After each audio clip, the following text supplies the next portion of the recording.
It's been a roller coaster of stories emanating from Africa and most importantly here in Nigeria. I'm saying welcome again.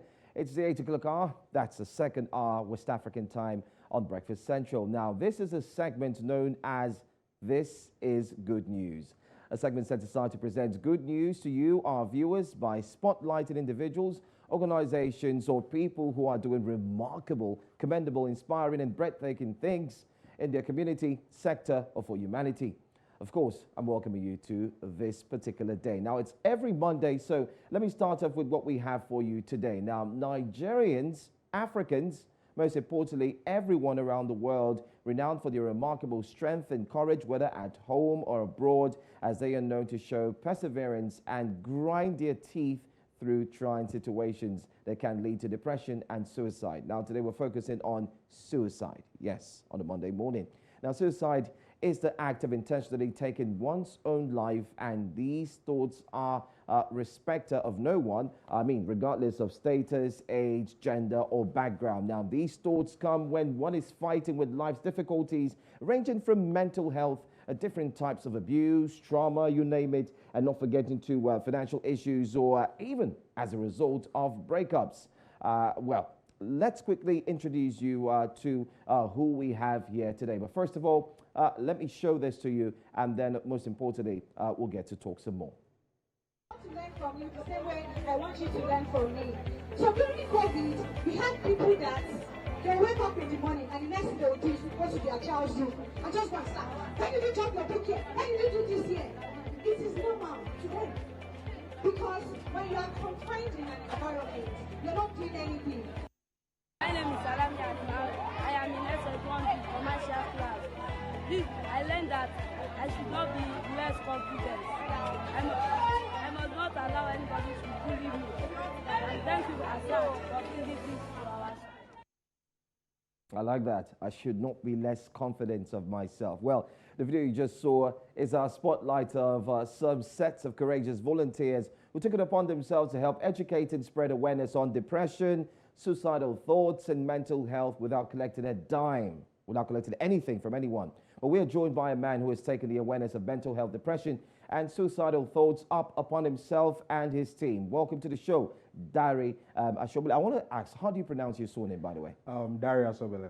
Asobele. Yes. Okay, I get that. All right, so Dari joins us here. Dari, great job you're doing. Tell us more about what you're doing and the impact you have created, especially on everyone you meet along the way. So this journey started in 2017. So I don't know if everyone knows the stats. So every 40 seconds globally, someone takes their life. And so every year you have about 800,000 people dying by suicide, right? So in Nigeria, we're over 200 million, and we barely have up to 1,000 registered mental health professionals. So what that means is that even if we had that, one person has to attend to about 200,000 persons, which is ridiculous. Right. So what we decided to do in our SARS is we have a community where we have over 1,000 participants on WhatsApp, right? And we have conversations on Mondays and Fridays. And then we also have other activities such as our physical support group, our SARS store, mental health conferences as well. We also have a group of trained professionals called mental health first aiders, basically. So we train them to be able to attend to people. So what you just watched is called Assad Store. So what we do is we go to religious institutions, communities to educate them about mental health so that we can give them self-help tips. And when we have drastic cases, we also recommend them to professionals as well. All right. Your company or the project itself is called Anti-Suicide and Depression Squad. Yeah. What's the acronym for that? ASADS. ASADS. Yes. Okay. ASADS. All right. That's fine. What brought about this initiative? What was the idea? Why did you just wake up in the morning and say, you know what, listen, I really think I should start helping people? Do you have a background in sciences, mental sciences, health, and all that? Okay. So I'm a lawyer, right, and also a project manager. So in 2017, I used to be suicidal and depressed, and I was able to come out of it. And I wanted to be able to help other people. When I was in that state, right, I didn't think I could think outside the box. I didn't think I could achieve some of the things I've been able to achieve in the last 5 years. And just wanting to help people, basically. And also connecting with like minds, learning, studying, as well as also getting trained. So it just comes from seeing the struggle of people. In 2017 and 2016, I served in Port Harcourt.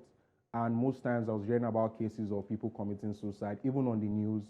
People are jumping from Third Milan Bridge, and I just wanted to do something about it, just to be able to help people basically as well. So that's my inspiration as well. Yeah. All right. So how many people have you been able to help in the course of carrying out this entire project, and how long have you been doing this for?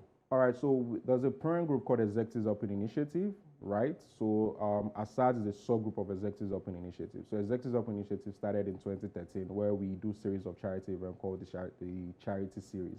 So we have one called the Charity 2023, where we go to the prison to support inmates, talk about mental health, go to communities, give free medical checkup, raise money for people that have cancer, sickle cell, and mental health. So in the last 10 years, we've been able to impact over 20,000 people. While in the mental health space for like 5 years, we've impacted over 10,000 people. So we have lots of free virtual trainings every month. And we just even finished one on Sunday, just to educate people. Because a lot of people talk from a place of lack of knowledge, lack of understanding, basically, which is another issue. People don't even know about this issue. In Africa, we sort of spiritualize everything. And so the best way to address this issue is to educate people, and also to ensure that for people to so our volunteers get trained. You have to be trained to join us so that you can help people. You can't help people if you don't have the skill sets to be able to help people, basically. So yeah. All right. So how do you get funding for this? How do you get support for this? So to be honest, right, I use maybe my personal funds, right? I also work as a project manager, and also volunteers also donate, right? People that are willing to donate to support us. Funding has been a huge issue. But for me, I work with my 5 loaves of bread and 2 fishes. Like, God is a major part of what I do. And so I can't humanly explain, God just finds a way to supply our needs, right? But obviously we still need funding to do more. But for me, I don't want funding to stop us. Like, if we're lucky to get funding is good, but I'm more concerned about how can we get this work done so that people can get the help that they need, basically. So funding comes from personal donation, volunteers donating, and maybe well-wishers that see us online, and maybe opportunities like this just to talk about more of what we do so that people can reach out.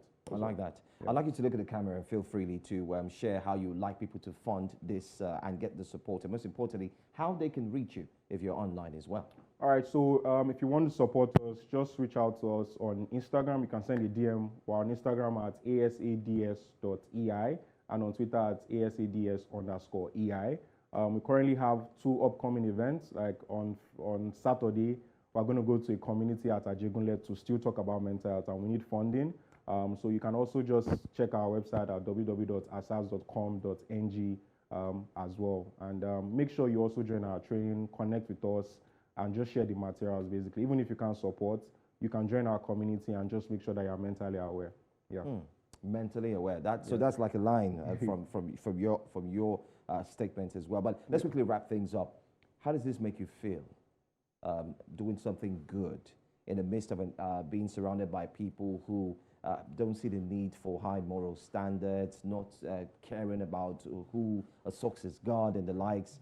How do you feel when you do this? To be honest, right, I can't take all the credit. I'm grateful for my volunteers. In the last 10 years, I've been able to work with over 1,000 volunteers.